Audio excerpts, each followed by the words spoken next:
Salut toi, bienvenue au 6e épisode des Leaders Atypiques. Cette semaine, j'ai eu le grand plaisir de m'entretenir avec Christophe Rousseau de Leadership Holistique. Christophe, c'est un Français qui habite en Suisse maintenant. Et puis, c'est quelqu'un qui est un ingénieur physicien. Puis un jour, au cours de son parcours dans tout ce qui est le travail industriel, il s'est rendu compte que de combiner les éléments de la personnalité, des émotions, la santé à son leadership au niveau business, ben, ça faisait de lui un meilleur leader. Puis c'est ça qu'il enseigne maintenant. Donc, j'espère que tu vas apprécier l'écoute. Si tu apprécies le podcast et puis tu veux m'encourager, la meilleure façon de le faire, c'est de t'abonner au podcast, que ce soit au niveau de ma chaîne YouTube. Tu peux t'abonner à la chaîne. Sinon, je suis sur toutes les plateformes audio. Tu peux t'abonner là aussi, que ce soit Google Podcast, Spotify, Apple Podcast. Je suis sur toutes ces plateformes-là. Et sur ça, je te souhaite une bonne écoute et je te laisse avec mon entrevue avec Christophe Rousseau.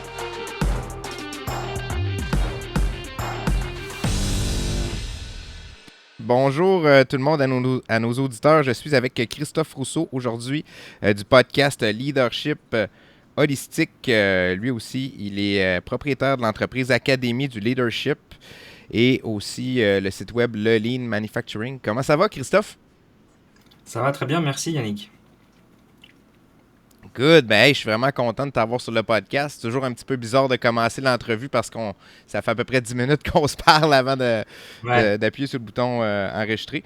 Ben, pour commencer, là, j'aimerais que tu nous parles un petit peu de toi. Tu nous présentes c'est quoi ta spécialité, puis c'est quoi que tu fais dans la vie là, au niveau professionnel. Alors, oula, ça c'est une bonne question. Non, mais maintenant je sais à peu près par où commencer. Alors, je suis ingénieur, voilà, ingénieur physicien, ça c'est ma formation de base. J'ai passé la moitié de ma vie professionnelle en entreprise, dans l'industrie, comme responsable de production. Et puis la deuxième moitié de ma vie d'entreprise, de salarié, c'est dans l'hôpital, là, dans un hôpital universitaire. Et là, j'ai eu des fonctions aussi de responsable on n'appelle pas ça de production, mais chef de service. Puis là, je fais plutôt du chef de projet. Et en parallèle de ça, j'avais OK. développé il y a une dizaine d'années le leanmanufacturing.com, qui était un site qui offre du conseil et de la formation en lean manufacturing, parce que ça fait partie de mes compétences et que j'avais envie de mettre en avant.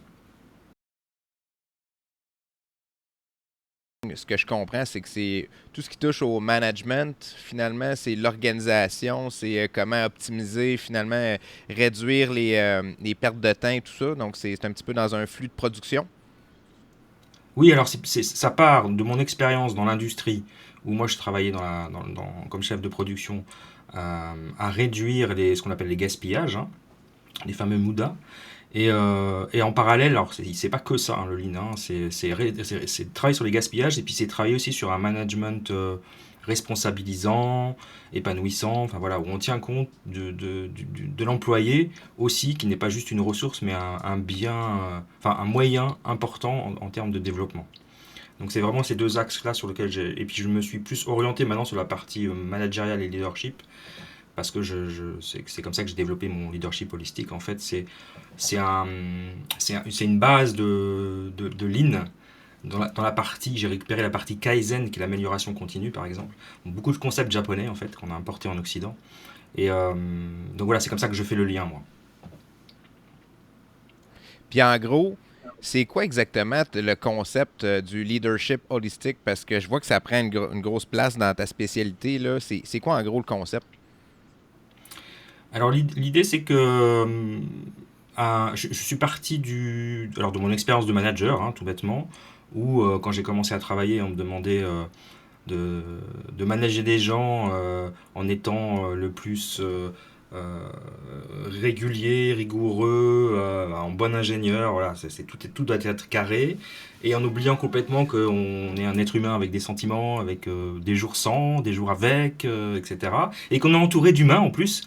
Parce qu'un ingénieur qui gère des machines, ça c'est super facile de gérer des machines, hein. Quand ça marche pas, on appelle un réparateur. Mm. Les humains, c'est un peu plus compliqué. Donc, je suis parti de ce concept-là que j'ai développé et en lien avec ma vie privée. On en parlera peut-être un peu après. L'idée, c'était de développer un leadership pour un épanouissement personnel, professionnel et spirituel, mais du leader d'abord, parce que je pars du principe qu'un bon manager ou un bon leader, il ne peut être que bon, entre guillemets, que si déjà lui, il est bien dans sa tête, bien dans son corps, bien dans son Mm. cœur et bien dans son esprit. Et après, il peut aider les autres. Hein. Je donne toujours l'image de quand tu prends l'avion. Au début, on t'explique s'il y a une dépressurisation, tu as le masque qui va tomber. Il faut que tu le mettes sur toi en premier avant de vouloir aider les copains d'à côté, Exact. que ce soit tes enfants ou ta femme. C'est la même chose là. En fait, il faut d'abord être bien pour pouvoir aider les autres. Je pense que j'ai pas beaucoup d'épisodes de podcast de sortie encore, mais c'est certain que c'est quelque chose qui ressort des premiers épisodes. Ben regarde, j'aimerais ça qu'on retourne dans le temps puis que tu nous parles. Si on retourne au début, là, tu sais, parle-nous un petit peu de ton parcours professionnel qui a probablement amené à tu sais, cette compréhension parce que si je regarde de mon côté, quand j'ai eu. C'est en ayant des gros défis puis en se ramassant un petit peu dans le trou du côté sombre qu'on finit par découvrir ça. Fait que j'aimerais ça que tu nous parles de ton cheminement là-dedans. Comment ça a commencé finalement au début, professionnellement, là? Professionnellement, alors moi j'ai commencé, alors voilà, j'ai eu mon diplôme d'ingénieur dans les années 90, au début des années 90, et j'ai tout de suite été travailler dans une grosse industrie du semi-conducteur, parce que c'était ma spécialisation, c'était la microélectronique. Donc j'ai travaillé 3 ans aux États-Unis, à Dallas. C'était mon premier job. C'était aussi un rêve de mon français qui voulait aller travailler aux États-Unis. Donc voilà, j'étais content, j'avais trouvé un poste là-bas. Et j'ai commencé à découvrir le milieu professionnel, industriel, etc. Et multiculturel, parce qu'à Dallas, c'était très multiculturel. Euh, voilà. Et puis je suis rentré en France et j'ai continué. Et j'ai eu mon premier poste de manager, de chef de service. Donc assez rapidement, quelques années après le démarrage de ma carrière. Et puis je suis resté dans cette partie managériale que j'ai découvert. En fait, l'entreprise m'a formé, m'a payé des formations, etc., de management en complément de ce que j'avais appris à l'école. J'ai fait un petit passage par le Canada d'ailleurs. J'ai travaillé 1 an à Ottawa. Et voilà, mais le reste du temps, j'ai travaillé en France. Et jusqu'à venir en Suisse, puisque maintenant je suis installé en Suisse. J'ai continué de travailler pour une autre entreprise en tant que chef de production aussi, directeur de production pour les cartes à puce pour la télévision.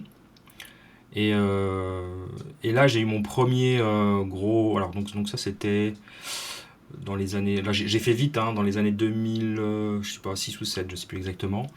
J'ai eu mon premier gros couac, parce que j'ai été licencié économique par cette entreprise qui m'avait quand même débauché de mon job d'avant, donc c'était un petit peu difficile. Un temps à peu près que tu es dans la production à ce moment-là, puis dans Ça la fait, gestion tu sais, du flux de production. ouais, ça fait une quinzaine d'années à peu près. Donc, tu es déjà bien dans une traque, là, dans un chemin, puis là, tu te ramasses à la croisée des chemins finalement. Ouais, exactement.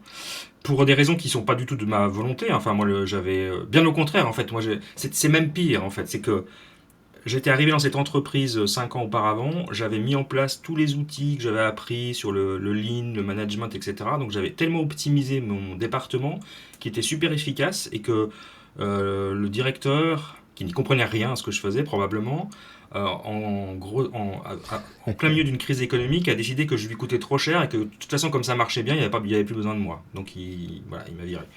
Puis il a mis quelqu'un de moins Victime expérimenté, de du ton coup. succès. Ouais, c'est un peu bizarre, mais bon, ça arrive. Donc ça fait un peu bizarre. Et puis il se trouve que l'univers avait décidé de m'embêter à ce moment-là, parce que je pense en tout cas dans la même année, même dans une période de 3 mois, j'ai divorcé, enfin je me suis séparé de la femme, qui était la maman de mes 3 enfants, et je me suis fait donc licencier. Donc là j'ai eu un premier gros coup de pied aux fesses, où j'ai un peu réfléchi quand même, me dire c'est quoi ta vie mon gars, qu'est-ce que tu fais. Et c'est là que j'ai décidé de changer de voie, alors pas en termes de fonction, mais de domaine. Je me suis dit je veux un job où j'ai l'impression de contribuer un peu plus au monde. Non pas que j'y contribuais pas avant, mais en tout cas, je voulais sortir du monde de l'électronique, du truc grand public, de la carte à puce et toutes ces choses. Et du coup, je suis allé travailler dans un hôpital. Donc voilà, c'est comme ça que je suis arrivé à l'hôpital. C'est vraiment une volonté de ma part de faire quelque chose une quête de sens, vraiment. Et puis sur une fonction, alors évidemment, qui n'utilisait pas mes compétences techniques, parce qu'il n'y a pas il y a pas beaucoup d'ingénieurs à l'hôpital, enfin quoi qu'il y Il en n'y a a pas un de petit peu quand besoin même. là. Si, il y a des besoins en termes de machinerie, mais là moi, je voulais continuer dans la peau du manager. Donc, être chef de service quand t'es pas médecin dans un hôpital, c'est pas évident. Et en fait, j'ai été embauché comme chef de service de la stérilisation centrale du CHU de Lausanne. En gros, c'est le service qui s'occupe des dispositifs médicaux, donc tous les retraitements après les opérations, il faut nettoyer, stériliser, réparer les instruments, tout ça. Donc j'ai pris en charge ce service-là. Bonjour, monsieur le chat. J'ai un chat qui est pas content là. Excusez-moi. Et puis, ben, ok, je comprends. Mais j'ai écouté un de tes podcasts où est-ce que tu expliquais un petit peu ton parcours. Puis, tu sais, personnellement, il y a un point où est-ce que tu vas être, tu vas commencer à être stressé, tu vas travailler beaucoup aussi, beaucoup de pression. Donc, c'est-tu lorsque tu arrives dans le milieu des hôpitaux que ça commence ou ça commence avant ça? Alors, j'ai eu deux périodes très stressantes dans ma vie, professionnellement parlant, hein. La première, c'est quand je travaillais, alors là, je travaillais à Aix-en-Provence. J'étais chef de service, enfin chef de production. J'avais à peu près 300 personnes dans mon département. Euh, et beaucoup de responsabilités. Donc, c'était vraiment. Et j'habitais dans le même village que le travail. Donc, je prenais la voiture. Enfin, j'y allais en vélo ou à pied ou en voiture, mais à 5 minutes, j'étais au travail. Donc, je partais le matin, j'étais au travail. Je rentrais le soir, je sortais du travail. J'étais toujours dans ma tête, en fait. Donc, on ramène les problèmes du travail à la maison. C'était pas très bon. Et donc là, il y a eu beaucoup de Ouais. stress que j'ai pas forcément très bien géré. Donc ça, c'était une première période, mais elle ne s'est pas, comment dire, elle n'a pas abouti sur une dépression ou un burn-out ou quoi que ce soit. J'ai d'ailleurs, au bout de quelques années, je suis parti en Suisse. Excusez-moi, j'ai mon chat qui a décidé de m'embêter là. Euh, Il n'y a pas de problème. donc ça, c'est la première période. Et la deuxième période où vraiment j'ai eu le stress, c'était il y a 3 4 ans maintenant. Donc à l'hôpital, oui. Où l'hôpital était vraiment en suractivité. Moi, donc c'était bien avant, c'était avant le Covid, hein. Mon service était sous pression, j'avais beaucoup de projets et j'ai eu un enchaînement personnel et professionnel qui fait que je suis parti en burn-out. Mais vraiment, en fait, le burn-out, il est même venu d'une manière très particulière, c'est que c'est mon corps qui a dit stop puisque j'ai eu un accident de ski. Comme je vis en Suisse, on fait beaucoup de ski. J'étais avec mes Oui. enfants, je suis tombé, mais un truc tout bête, mais en fait, je me suis rompu les ligaments croisés du genou et c'était fini quoi. Il n'y avait plus de Christophe, 6 mois alité. Donc mon corps a dit stop, et puis vraiment j'en pouvais plus. Et c'est à ce moment-là que j'ai changé de poste encore une fois parce que j'avais besoin de quelque chose un peu plus en recul, un peu plus dans la stratégie et un peu moins dans l'opérationnel. Ça fait partie du cheminement, puis je trouve que c'est un élément important aussi, parce que quand ça arrive, ça, pour toi, là, c'est que, comme tu dis, ça aurait débuté ton burn-out, dans le sens que c'est l'élément qui a donné une go à tout ça, là. C'est vraiment ça qui a starté. Tu pouvais plus travailler, fait que en même temps, est-ce que tu as vu ça comme un élément qui est venu te sauver un petit peu de la réalité dans laquelle tu étais? Exactement, hein, c'est vraiment l'élément déclencheur. Alors, l'enchaînement d'événements est bien plus compliqué, je raconte pas tout là, mais faut aller écouter les podcasts pour savoir, parce que sinon ce serait trop long.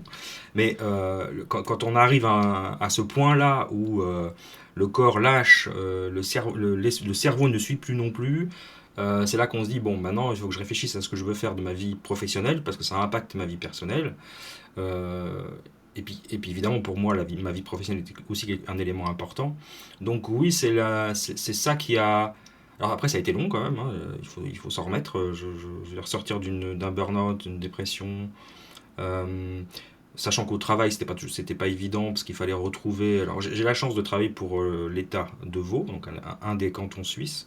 Donc on te met pas à la porte quand ces choses, des choses arrivent. On te dit que tu te reposes et puis on rediscute quand tu reviens de savoir ce que tu veux faire. Donc j'ai eu cette chance-là. Et donc j'ai rediscuté de ce que je voulais faire, mais je ne trouvais pas en fait ce que je voulais faire dans l'hôpital. Je ne savais plus ce que je voulais faire. Et ça a été un long processus de, de réflexion de ma part de qu'est-ce que je veux faire. Et c'est là que j'ai créé en fait, c'est là que j'ai créé le podcast Leadership Holistique. Euh, mais vraiment, mais pas avec aucune intention. Aucune intention. Ma seule intention quand je l'ai créé, et c'était même pas cette thématique-là, c'était je voulais créer un podcast sur le lean manufacturing, c'est pour dire. Donc je voulais continuer mon activité lean en me disant, bon, au moins si je dois arrêter mon activité salariée pour le moment, je vais avoir une autre activité à côté. puisque le podcast amène du coaching ou de la formation ou des choses comme ça. Et en fait, en créant le podcast et en intégrant l'académie du podcast, je me suis décalé sur les envies, les objectifs que j'avais. Et c'est là que j'ai créé le leadership holistique et ensuite l'académie du leadership holistique. Et c'est vraiment grâce à ça, ouais, on peut le dire, oui, je peux le dire, c'est grâce à ça. Alors, un burn-out, de toute façon, si on n'en fait rien, c'est un peu dommage. Donc, j'en ai fait quelque chose, mais c'est grâce à ça que j'ai créé Effectivement. l'aventure. Ouais. Je veux dire, fait que t'as pas eu un moment où est-ce que tu as eu une prise de conscience. Tu sais, des fois, il y en a qui leur arrive un événement, puis soudain, pouf, ça leur apparaît, la solution est là devant eux, mais toi, t'as dû tu sais, ruminer ça, puis être à l'écoute de qu'est-ce que tu avais. Est-ce que tu avais l'impression d'être un petit peu perdu à ce moment-là, tu sais, d'être à quelque part que c'est pas vraiment ça que tu as le goût, là, tu préférerais avoir quelque chose d'autre, mais tu sais pas quoi? Oui, oui, bah, le burn-out, outre l'épuisement physique et psychologique, m'a vraiment fait comprendre que je ne voulais plus de ces postes. Enfin, je voulais plus être chef de service, manager les gens et les problématiques en lien avec tout ça. En tout cas, pas de manière opérationnelle. Voilà, c'était ça. Hein. Je me suis dit, c'est fini, ça fait 20 ans que je fais ça. Là, c'était le truc de. Mais par contre, comment utiliser cette expérience, et c'est ça que je cherchais, parce que ça c'est toujours mon principe de base, c'est que je ne veux pas faire quelque chose, enfin je ne veux pas. J'aime bien construire quelque chose de nouveau, toujours qui se repose sur les choses que j'ai apprises dans le passé, sur mes compétences. Et comme j'avais 20 ans de gestion de production, de gestion humaine, de gestion de projet, etc., je me suis dit comment j'utilise tout ça pour un nouveau projet. Donc ça a été un. Et le déclic, ça a vraiment été le podcast. Je ne sais pas pourquoi. Quand j'ai voulu faire ce challenge là de Marco Bernard. J'y suis allé vraiment, mais avec aucune intention, comme j'ai dit tout à l'heure.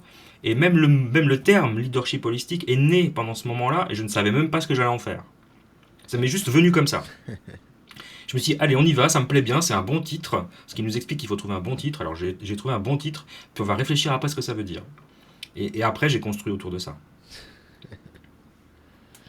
Je me sens un petit peu dans le même dans le même pattern que ce que tu dis parce que moi c'est récent mais c'est un petit peu ça, j'avais l'idée du podcast puis là je voulais faire ça d'une certaine façon, je trouvais ça un petit peu compliqué de tout structurer aussi, tu sais, des épisodes. Euh, puis là j'ai vu aussi passer le challenge, c'est un petit peu comme ça que j'ai rentré dans l'académie là moi aussi là. Fait que je comprends vraiment ce que tu dis. Fait que finalement, tu sais, est-ce que parce que il doit y avoir une évolution de ton mindset à quelque part là aussi là, tu sais, est-ce que tu sais, si tu compares au début de ta carrière versus maintenant, c'est quoi la plus grosse évolution au niveau de ton mental que tu pourrais dire, au niveau de ton mindset vraiment là? Alors, clairement, c'est ce que j'explique dans mon podcast, c'est que le podcast raconte l'histoire d'un ingénieur physicien cartésien, voilà, pragmatique, vraiment rationnel, à, je me définis maintenant, alors je me définis toujours comme un ingénieur, mais un ingénieur artiste et plutôt spirituel. Parce que j'ai découvert plein de choses, et j'ai lu des choses, j'ai rencontré des gens, et j'ai découvert comment utiliser son intuition, comment se faire confiance un petit peu aux choses qu'on ressent, hein, et exprimer ses Tu sentiments. t'es Moi, j'étais ouvert. quelqu'un de très, ouais, j'étais très, très introverti, très timide. Je m'exprimais très bien, j'ai toujours ça, j'ai jamais eu de problème d'expression. Mais par contre, j'étais un robot, quoi. J'étais assez froid. Et ça vraiment, toute cette expérience de vie professionnelle et extra, hein, et personnelle, m'ont amené à plus m'écouter, à plus me mettre en priorité, et puis à explorer des choses que je ne faisais pas avant, hein, comme écrire de la poésie, écrire des romans, faire de la vidéo, enfin voilà, toutes les choses que j'aime, j'essaye. Si j'ai envie d'apprendre la guitare, je vais apprendre la guitare. Il n'y a pas d'âge pour ça. Si tu veux des trucs pour apprendre la guitare, je peux t'aider. Moi aussi, j'étais un grand, j'étais un grand. J'aime ça apprendre plein de choses là, puis la guitare, ça en fait partie. Euh, est-ce que parce que tu sais, au niveau, si on revient un petit peu au niveau technique de ta profession, qu'est-ce que tu apportes aux gens, tu sais, au niveau du management? Tes clients, ça ressemble à quoi? Est-ce que c'est plus des compagnies? Est-ce que c'est plus des entrepreneurs individuels? Alors sur la partie lean manufacturing, donc qui existe toujours, hein, là ça va être des entreprises en effet, ou des entreprises ou des chefs de service ou des managers, des dirigeants, soit un dirigeant qui a besoin d'être coaché, accompagné, soit une entreprise qui a besoin d'être accompagnée dans sa transformation lean. Donc ça c'est des choses très en lien avec mon activité d'ingénieur. Et après, par rapport au leadership holistique, alors je peux accompagner le même type de personnes, c'est-à-dire un dirigeant ou un leader ou un manager, mais aussi des personnes qui sont un peu en transition professionnelle vers la création d'entreprise, tu vois, ce genre de choses, qui ont envie de OK. gérer une Fait que communauté. coach, là, Ouais. puis accompagnateur. Et d'ailleurs, je suis en train de suivre une formation de coach certifié là, pour finaliser ça, parce que moi j'aime bien voir le diplôme qui va bien. Donc j'accompagne ces personnes-là, alors donc plus sur la connaissance de soi, la connaissance de qu'est-ce que j'aime faire, quelles sont mes passions, quelles sont mes compétences, etc. Et puis comment développer, travailler sur soi. Alors ça va être, on va travailler sur son corps physique, hein, dans ce qu'on mange, sur l'activité, le sommeil, enfin les choses normales. On va travailler sur sa communication, la gestion de ses émotions. Et puis on va travailler sur tout ce qui est spirituel. Donc on va travailler sur son intuition, on va travailler sur ce que j'appelle le taux vibratoire, donc les vibrations, les synchronicités, donc des choses un petit peu moins proches de l'ingénieur, on va dire, mais plus proches du spirituel. Mais avec alors moi j'ai besoin de ça parce que c'est mon côté scientifique. Moi j'amène toujours des études scientifiques pour amener Pour une sorte prouver de que fond ça à ce que fonctionne, j'enseigne. puis... Ouais. Comme on a beaucoup de travail maintenant avec les neurosciences, donc moi j'amène beaucoup de neurosciences et de physique quantique pour expliquer les choses qu'on pourrait croire un peu magiques. Ouais, exact, mais ça fonctionne définitivement, là. Je pense que c'est triste que des fois, on est dans un. Je vais prendre toi comme exemple, là. T'es un petit peu plus introverti, fermé, t'es un ingénieur, t'es dans les opérations, tu sais, dans le day-to-day. Puis là, tu crois peut-être pas nécessairement à ça à ce moment-là, mais tu sais, à un moment donné, tu réalises que en l'essayant, peut-être que tu lis un livre, tu sais, des fois, c'est un petit peu ça. Là, on lit un livre où on est à la recherche de quelque chose sans le savoir. On tombe sur maintenant, ça peut être un passage d'une entrevue sur un podcast, sur les médias sociaux, puis ça nous amène à nous questionner, ça nous ouvre les yeux, puis tu sais, des fois, c'est triste qu'on est obligé de passer par ce côté-là pour le réaliser, des fois, je me dis, là. Mais c'est exactement ça. Alors, moi, je l'ai vraiment découvert à mes dépens, entre guillemets, hein, parce que c'est pour sortir du burn-out. Évidemment, j'ai commencé à prendre des antidépresseurs, des choses comme ça, et puis c'était la première fois de ma vie, et franchement, j'en ai pas pris longtemps parce que je me suis dit, mais je veux pas rentrer dans ce schéma-là. Et j'ai une anecdote assez intéressante que j'explique dans les podcasts. C'est que un matin, je trouve une carte de visite dans ma boîte aux lettres. C'était la voisine qui venait de s'installer juste en face de moi et qui faisait des soins énergétiques en Reiki. Donc, et j'avais entendu parler du Reiki parce que c'est vraiment. Il y a eu des études scientifiques sur l'effet du Reiki, les bénéfices, comment on dit ça, les bénéfices du Reiki sur la dépression. Et ça, il y a vraiment des études qui ont été faites. Et puis quand j'ai vu cette carte-là, je dis ouais, c'est pas possible. Il y a un message là, il faut que j'aille voir, quoi, par curiosité. Même si j'y croyais que moyennement, quoi, tu vois. Je suis donc allé la voir, juste en face de chez moi. Elle est toujours en face, là, elle habite là. Et en 2 ou 3 séances, j'étais déjà mieux, j'avais arrêté les médicaments. Et donc là, je me suis dit, ah, il y a quand même un truc que j'aimerais bien comprendre. Et puis j'ai commencé à m'intéresser à ces, C'est pas ces, ces juste choses mental, autour tu des sais. énergies, On se dit. etc. Puis est-ce que. Ouais, ben, je vais te laisser continuer. Vas-y, continue. Moi, c'est vraiment ouais, on va dire ça, on peut appeler ça des drames, parce que j'ai vécu quelques drames dans ma vie. C'est les drames dans ma vie qui m'ont amené. Et parce que moi, je cherche toujours à en tirer quelque chose de positif aussi, parce que j'aime bien comprendre. Et si je comprends pas tout, j'aime bien au moins utiliser le drame pour quelque chose de positif. Donc c'est ça, c'est ces épisodes-là, et celui-là en est un, c'est pas le seul, qui m'amènent à découvrir des choses qui ne sont peut-être pas ce que j'aurais appris à l'école ou dans mon cursus de scientifique de base, tu vois.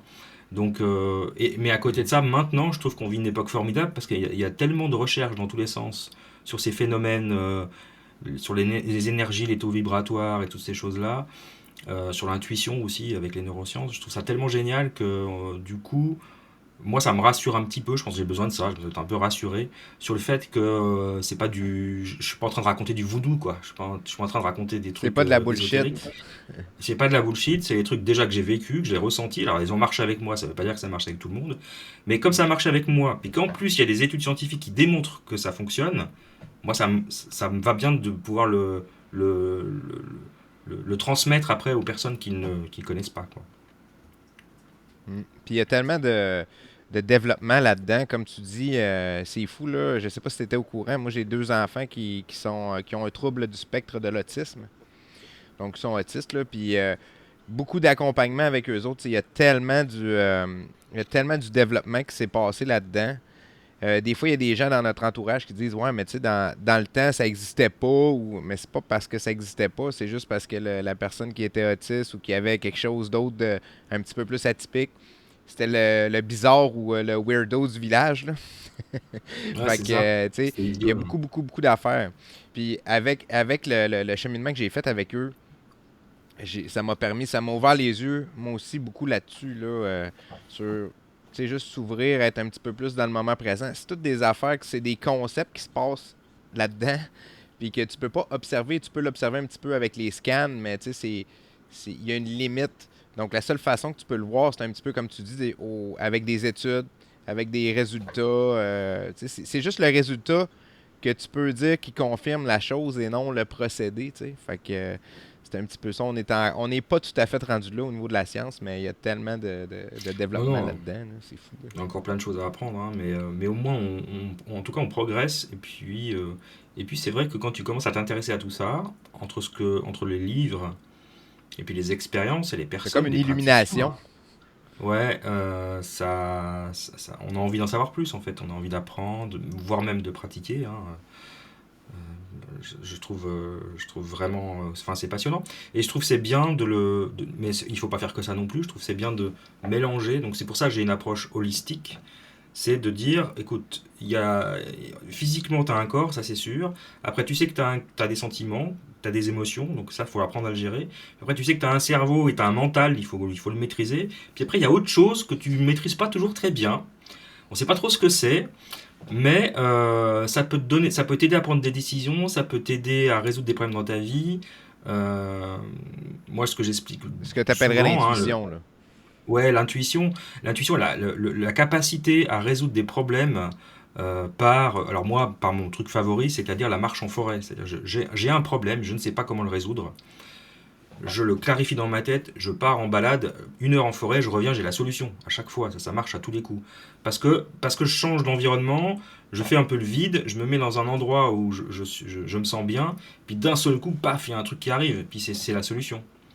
Et c'est extraordinaire, c'est très difficile d'expliquer. Alors après, il y a plein d'explications scientifiques sur le fait que la forêt, les arbres génèrent des substances qui t'aident à toi réfléchir ou à te sentir bien. Après, il y a le côté méditatif de la marche, le côté le chant des oiseaux. Enfin, il y a plein de trucs qui font que sûrement ça arrive comme par magie, alors que ce n'est pas de la magie, mais c'est un outil absolument formidable et qui coûte surtout 0 $.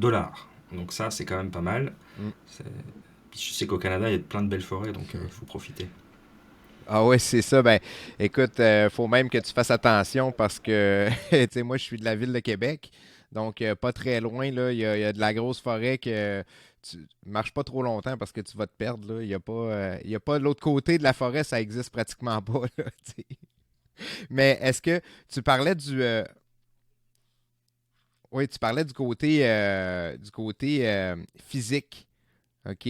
Que tu vois l'approche holistique comme un tout. Donc, tu sais, le corps, l'esprit, les émotions, le cerveau, puis aussi l'action.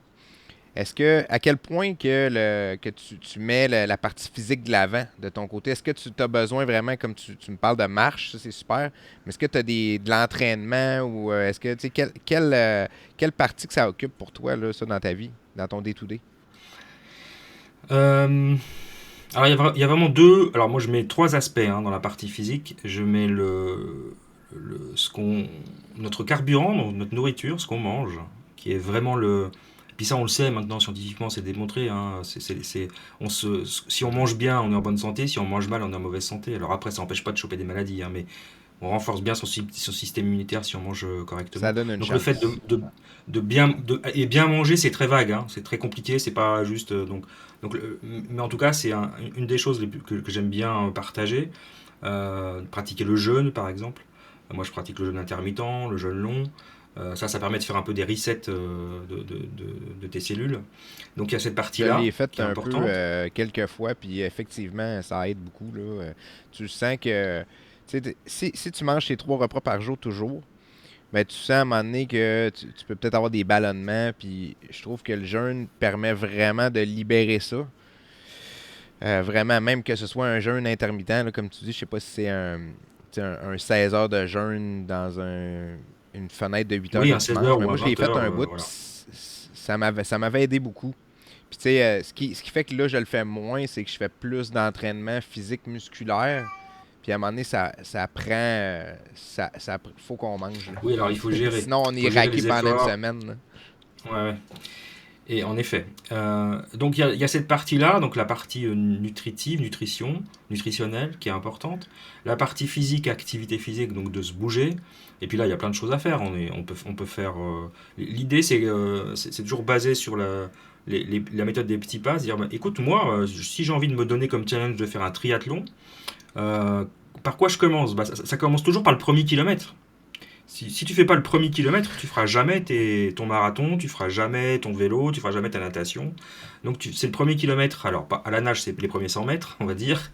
En vélo, c'est les premiers peut-être 5 Ouais. kilomètres. Et puis à la marche, à la course, c'est les premiers kilomètres. Mais il faut commencer par quelque chose. Donc l'idée, c'est de partir. Alors on n'est pas obligé de vouloir faire du triathlon, hein. On peut faire juste déjà des marches de 10 kilomètres, c'est déjà bien, hein. Bon, en fonction de son âge, moi je pratique la marche nordique parce que c'est quelque chose qui me va bien. Surtout que j'habite en montagne, quoi, donc Pour j'aime bien toi, ça. marche nordique, c'est marche en montagne. C'est marche en montagne avec les bâtons. OK. Ouais. Du Alors hiking. On appelle ça du hiking, nous autres alors ici. on fait ou dans la neige avec les raquettes, ou on fait sans raquettes, mais dans la campagne, quoi. Mais l'idée c'est d'utiliser les bras comme force motrice autant que les jambes, quoi. Donc ça c'est la marche active ou marche nordique, alors qu'on peut faire dans toutes les conditions. Ça c'est vraiment ça, et puis ça on peut le faire à tout âge, dans n'importe quelle condition. On n'est pas obligé de faire 50 km tous les jours, hein. Donc l'idée c'est de montrer aussi que si on se bouge pas, ben voilà, on a besoin. En effet, on a deux bras, deux jambes, c'est pour bouger quoi. Donc il faut juste y prendre du plaisir. Et bon voilà, j'enfonce des portes ouvertes, hein, j'explique rien d'extraordinaire, mais donc plutôt dans la nature, plutôt à l'extérieur, parce que moi j'aime bien mélanger les trucs, c'est-à-dire que quand tu es dans la nature et que tu vas faire ton activité physique, ben, en même temps tu vas aérer ton cerveau, tu vas résoudre tes problèmes, euh, tu vas prendre de l'air frais, enfin voilà, il y a plein de T'as bénéfices pas à aller marcher dans la l'impression non nature. plus de. Et puis, T'as pas puis voilà, l'impression de faire un tu te exercice balades. nécessairement. Tu dis. Tu continues, puis ça, je le fais avec avec ma blonde, ma conjointe, puis c'est ça, c'est que pour elle, c'est dur de se dire, OK, je vais m'entraîner. Tu sais, c'est Hmm. trop. Le terme s'entraîner ou faire ton entraînement, ça nécessite trop quelque chose de, tu sais, qui est une tâche à accomplir. Tandis que quand tu vas marcher puis qu'il y a des grosses côtes à monter pendant 2 heures de temps, ben tu réalises pas, mais ton cœur bat plus vite. Tu sais, tu fais de l'effort sans nécessairement t'en rendre compte. T'as pas le choix. De toute façon, t'es parti, il faut que tu reviennes. Fait que, tu sais, Exactement. c'est un peu ça. Mais moi, ce que j'ai découvert, tu sais, parce que j'apporterais peut-être un petit côté de plus à toi, à ce que tu nous dis. Moi, j'ai découvert le powerlifting là, qu'on appelle là, ici. Là, c'est comme la musculation, mais tu sais, avec des gros poids. OK? Ouais. Donc, avec des exercices comme le squat, le deadlift. Donc, tu mets beaucoup, beaucoup de poids. Puis, ce que ça fait, c'est que c'est plus juste de faire aérer ton cerveau, c'est de te bâtir un mental d'acier parce que c'est difficile. Fait que c'est comme si ça venait à dire, moi, je fais Ah, ok. de l'entraînement parce que c'est difficile, puis je rends ça comme une habitude à tous les jours pour devenir plus endurant, plus résilient mentalement, juste pour toucher à tous les jours un petit peu plus le côté difficile de faire cette habitude-là, puis, tu sais, parce qu'on a Mm. tout le temps des affaires difficiles à faire, puis je trouve Je que c'est une comprends. bonne façon de se préparer à ça. Oui, je comprends. Ça, Tu sais, c'est le côté challenging. fait que, En plus, ça impacte le côté mental. Ouais, ouais. oui, Et oui. Mais puis, tu sais, avant, je le voyais plus comme un processus. Tu sais, je me disais, je le voyais plus comme quelque chose pour atteindre un résultat. OK, ça, c'est mon moyen si je veux être, exemple, plus fort ou plus musclé. Puis maintenant, c'est juste, OK, ça, c'est mon moyen, mon chemin que je peux prendre pour m'endurcir, devenir un petit peu plus tough, un petit peu plus ouais, résistant, résilient, tu sais. C'est d'apprécier le processus. Puis ça, c'est un peu... c'est probablement quelque chose qui a shifté aussi dans ton mindset, à quelque part, dire, OK, bon, ben, regarde, c'est plus juste atteindre un but, c'est apprécier le parcours, puis dire, OK, bon, ben, je suis ouvert aux nouvelles opportunités, je commence, je fais mon podcast, comme toi, c'était un podcast leadership politique, tu n'étais pas sûr où est-ce que ça te mènerait, mais je vais rester ouvert aux opportunités, puis j'avance, puis on verra qu'est-ce qui va se passer. Fait que, tu sais, c'est une approche beaucoup plus euh, tu sais, saine au niveau mental, ça, c'est certain, là. ouais, ouais, complètement d'accord. Complètement d'accord. Mm. Et puis ça évolue, voilà. Moi, ce que j'aime bien, c'est l'idée, c'est de. Je comprends ta femme, hein, que le côté. Ouais, entraînement, c'est un truc un peu imposé, un peu, bah, je dirais pas militaire, mais en tout cas, ça fait pas forcément envie, quoi. Donc le transformer Presque. quelque chose de ludique, d'une manière ou d'une autre, soit par le challenge, parce qu'on est quelqu'un qui aime bien relever des challenges, ou soit par le pur plaisir, parce qu'on a envie de se faire plaisir, et puis voilà, on va nager, on va marcher, on fait on monte sur un vélo. Puis petit à petit, le côté progrès, ce qui est important, c'est de noter ses progrès, hein. Le côté Ouais. progrès fait que ben, en un an, on fait un progrès énorme si on fait tous les jours ou 3 fois par semaine une activité sportive. Ça, c'est clair. Et puis pour le côté physique et la J'aimerais troisième revenir. composante, Ah, ben, vas-y.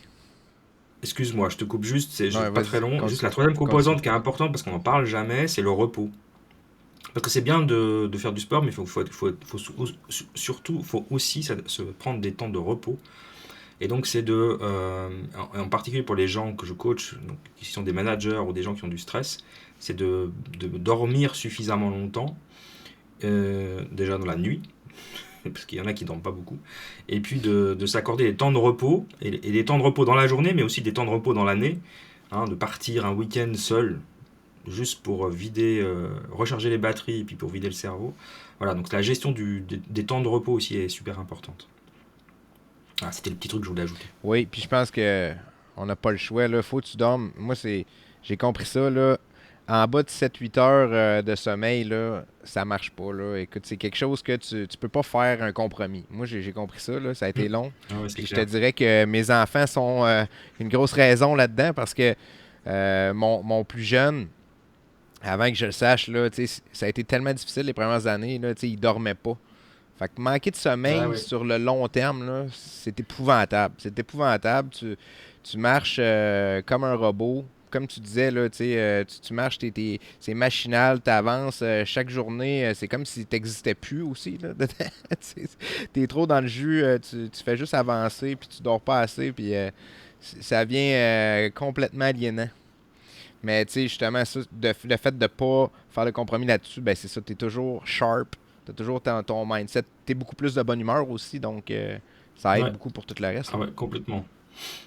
Complètement. Non, non, mais ça, alors je suis d'accord, les 7-8 heures de sommeil, indispensable. J'aimerais revenir parce que, tu sais, tu nous as parlé de ta voisine d'en face qui faisait du Reiki puis qu'elle t'a un petit peu allumé là-dessus. Tu sais, justement, elle t'a allumé là-dessus. Fait que, à part ça, là, tu dirais que c'est quoi les influences qui t'ont amené à justement faire shifter ce mindset-là vers quelque chose de plus machinal, puis OK, on exécute vers OK, on avance, le parcours est important, puis on reste à l'écoute des opportunités, puis des nouveaux apprentissages? Euh, Bah, c'est quand même assez en lien avec les enfants. J'ai eu donc j'ai trois enfants, mais en fait j'en ai eu cinq. J'en ai perdu deux. Et Oh. donc c'était des enfants, enfin c'était des pertes à la naissance, hein. Donc ça s'appelle deuil périnatal. Et ça c'est vraiment des choses qui te remettent un petit peu, ouais, alors, déjà, on peut Ça te imaginer que remet c'est en pas facile à question, vivre, puis mais ça te remet vraiment en question sur la vie, la mort, etc. Enfin, pourquoi ces choses arrivent, pourquoi tu dois vivre ça. Puis ça m'a vraiment fait des shifts, en tout cas sur la partie spirituelle, parce que pour aller mieux, et je le fais encore maintenant, hein, parce que ma dernière fille, c'était il y a 4 ans, je lui parle, ou je lui écris. euh, Parce que pour moi, elle doit encore être, elle doit avoir, enfin, elle vit quelque part en moi, quoi. Donc ça m'a beaucoup aidé à trouver des solutions ou des explications sur la vie, la mort, l'esprit, les âmes et toutes ces choses-là. Donc ça, c'est des événements de la vie qui font que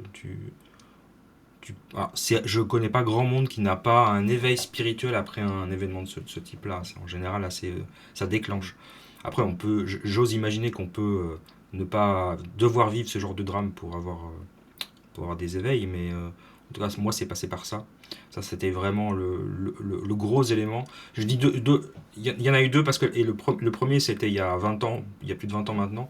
Et puis là, pour être très honnête, je ne l'ai pas bien géré et je dirais pas que ça m'a pas été utile, mais c'est c'est le deuxième qui a redéclenché le premier. Enfin, ça m'a ramené dans le passé et OK. c'est vraiment moi, il a fallu enfin voilà, l'univers a décidé de me le faire 2 fois parce que j'avais pas compris la première fois en gros, hein. Donc c'est ça, c'est comme ça que je l'interprète. Donc Mais est-ce que voilà. t'as, est-ce que parce que des fois j'ai l'impression, tu sais, ce que tu dis là par rapport au deuil, tu sais, moi j'ai un associé, j'ai quelqu'un proche de moi dans ma vie qui a perdu un enfant, puis que c'est comme une des personnes tellement les plus positives et avec une belle énergie, tu sais, qui est pas toujours en train de mettre la faute sur les autres, tu sais, c'est vraiment une bonne personne, bien équilibrée, puis tu sais, tu le sens que probablement que ça a joué un rôle dans sa vie. Mais des fois, j'ai d'autres personnes que. Parce que je vais faire un lien avec ce que tu me disais un petit peu plus tôt, que des fois, il faut qu'on ait des périodes un petit peu plus noires pour nous réveiller. Mais des fois, j'ai l'impression qu'il y a des gens qui se réveillent pas avec les périodes noires, qui font juste se renfoncer. Tu sais, des fois, on arrive à un point où est-ce qu'on a un Y, on a la période, puis on a le choix de grandir de ça ou de s'apitoyer sur notre sort. Puis moi, dans ma vie, tu sais, toutes les fois que j'ai eu du défi, j'ai toujours vu ça positivement par après. Je me suis dit, ah ouais, ça a été tough, mais ça m'a permis d'apprendre telle affaire, puis j'ai développé telle affaire. Mais des fois, je me demande si c'est pas un petit peu inné.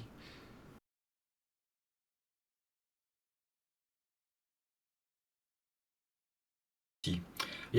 Alors moi, je pars du postulat, en effet, et tout le monde n'est pas d'accord avec moi, mais ça va très bien, que pour pouvoir évoluer, mais de manière euh, quantique, quoi, par saut quantique, il faut vivre des drames importants. Après, on peut évoluer de manière continue, il n'y a pas de souci, on n'a pas besoin de vivre des drames tout le temps. Mais vraiment, j'ai ce sentiment que si on ne vit pas des choses vraiment qui sont très dures à vivre, très émotionnelles, très difficiles, on ne va pas évoluer de manière quantique. Par contre, il y a des gens chez qui ça fait rien. Enfin, voir, ça renforce le côté négatif, comme tu dis. Puis ça, je sais pas l'expliquer. Donc c'est pas en mathématiques on appelle ça une bijection, hein. C'est pas, ça va pas dans les deux sens. C'est-à-dire que c'est pas parce qu'on a des drames qu'on va devenir évoluer spirituellement ou autre d'ailleurs. Et il y a pas de comment dire de jugement par rapport à ça. Je porte aucun jugement par rapport à ça. Il y a des personnes et ça me rend un peu triste, mais c'est comme ça, qui vont finir leur vie Mm. avec le même état d'esprit, le même mindset que quand ils avaient 15 ans, quoi. Il n'y a pas d'évolution, aucune, zéro. C'est-à-dire que c'est comme si la vie, elle avait servi à rien, quoi. Comme s'il n'y a aucun apprentissage. Et ça, je n'arrive pas à comprendre. Je ne sais pas pourquoi. Alors, je ne sais pas si c'est génétique, si c'est. Non, c'est pas génétique parce que dans ma famille, je suis pas. Ils sont pas tous comme moi, hein. Franchement, hein. Alors, je me suis même Ben, demandé toi, si tu as j'étais pas. évolué aussi. Oui, mais c'est ça, mais je me suis même demandé si j'avais pas été adopté à un moment parce que je me trouvais tellement différent de mes parents et de ma sœur que mais bon voilà non c'est bien mes parents ça c'est sûr vu comment ils me ressemblent physiquement ou je leur ressemble physiquement mais c'est pas donné à tout le monde Pas d'avoir besoin de test d'ADN. non pas besoin là il y a vraiment aucun doute c'est pas donné à tout le monde et je sais pas pourquoi moi enfin ça a cet effet alors je sais que je suis de nature optimiste est-ce que ça suffit je sais pas. En tout cas, depuis tout petit, il y a des choses que j'ai toujours maîtrisé. La loi de l'attraction, depuis tout petit, je sais l'utiliser, alors que je ne savais même pas que ça existait. J'ai toujours pratiqué de manière instinctive. J'ai toujours voulu apprendre plus, j'ai voulu toujours savoir plus. Et quand il se passait quelque chose de pas bien dans ma vie, même quand j'étais enfant, j'avais toujours cet état d'esprit, ça va aller mieux. C'est qu'un mauvais moment à passer. Quand ça passe, puis après tu passes à autre chose et puis t'évolues. Et puis ça, on me l'a pas appris, on me l'a pas transmis parce que j'ai pas une famille comme ça. Donc c'est quelque chose en effet qui vient de je sais pas où, qui m'a été transmis et qui fait que pour moi c'est une grande force en tout cas. Je regarde ça, puis je me dis avec les.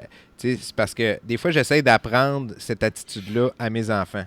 OK? Là, tu sais, des enfants autistes, je veux dire, des fois, l'empathie ou le côté par rapport à moi, comment je me sens, eux autres, ils en ont rien à foutre.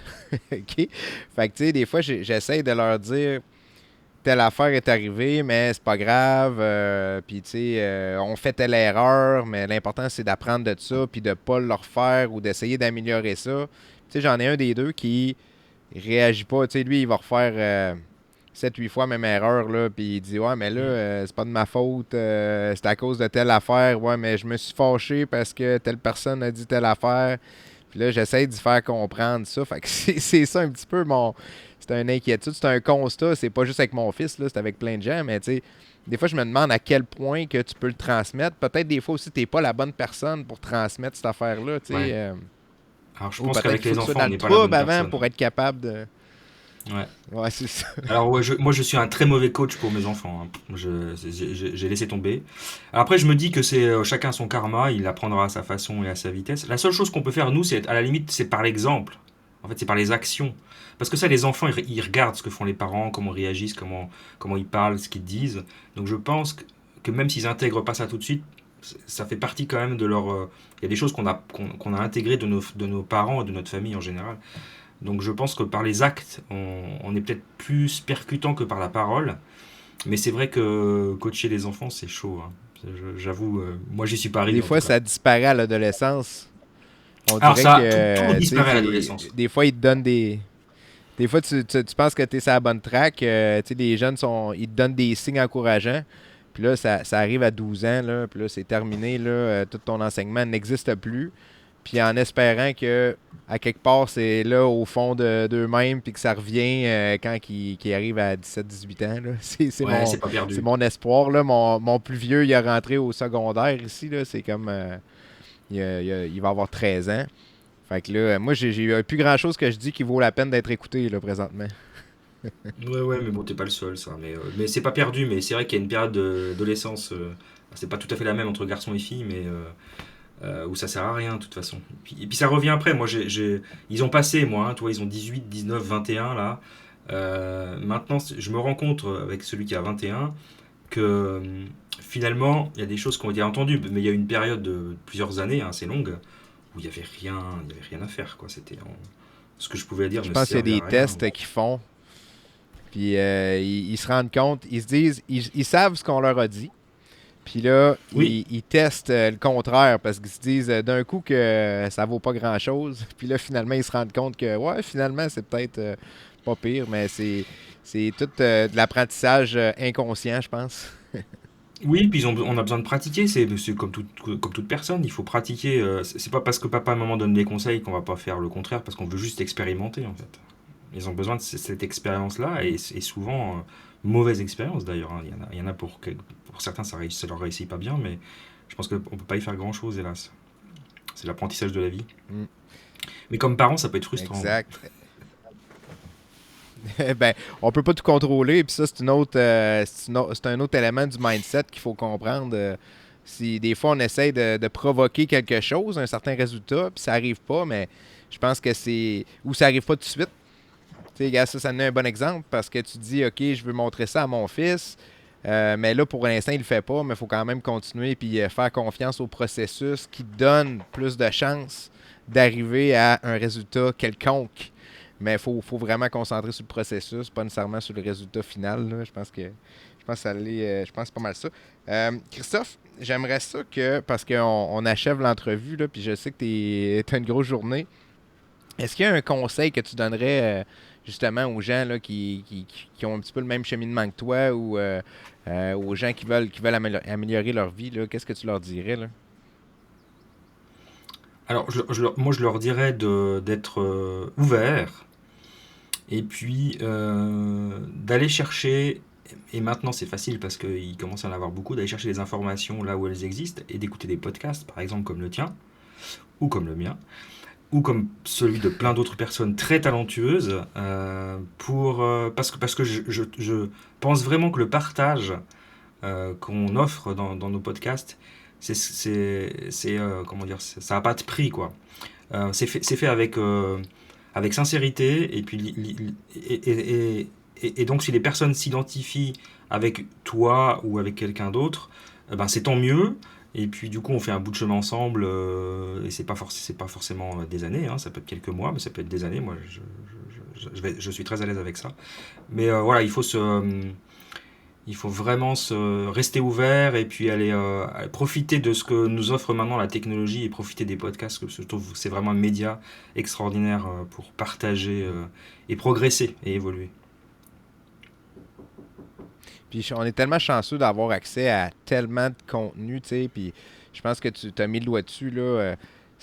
Toutes les gens qui partent ça, je veux dire, c'est de façon indépendante. Là, on produit nos podcasts, on fait ça parce qu'on a le goût de partager l'expérience, parce qu'on pense à nous autres il y a quelques années, quand on était dans une période un petit peu plus noire, puis on se dit, peut-être qu'il y a quelqu'un qui a besoin d'entendre ça quelque part, puis il va tomber là-dessus par hasard, puis ça peut, peut-être allumer une petite lumière, faire une petite étincelle dans sa tête, puis qui va l'amener justement à s'ouvrir, puis à regarder des solutions, puis dire, OK, on peut améliorer les choses. Fait que je te remercie beaucoup pour ta présence au podcast. C'est super gentil. J'ai vraiment aimé notre discussion.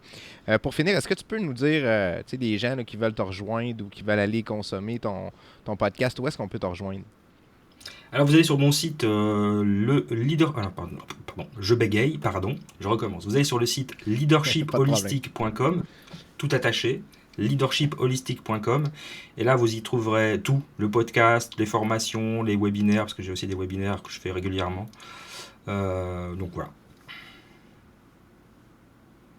Ben super, je te remercie beaucoup. Puis de toute façon, je vais laisser toutes les infos pour te rejoindre dans la description du podcast. Donc, je te remercie beaucoup, Christophe, et puis en espérant qu'on va avoir la chance de rediscuter un de ces jours. Merci à toi, Yannick, c'était un plaisir. Et voilà, c'était tout pour l'épisode de cette semaine. J'espère que tu vas apprécier. Encore une fois, si tu aimes le contenu et tu veux m'encourager, la meilleure façon, c'est de t'abonner au podcast, que ce soit sur ma chaîne YouTube ou sur la plateforme audio de ton choix, que ce soit Spotify, Google Podcast, Apple Podcast. Je suis sur toutes les plateformes. Et sur ce, je te souhaite une bonne semaine. On se voit la semaine prochaine. Ciao!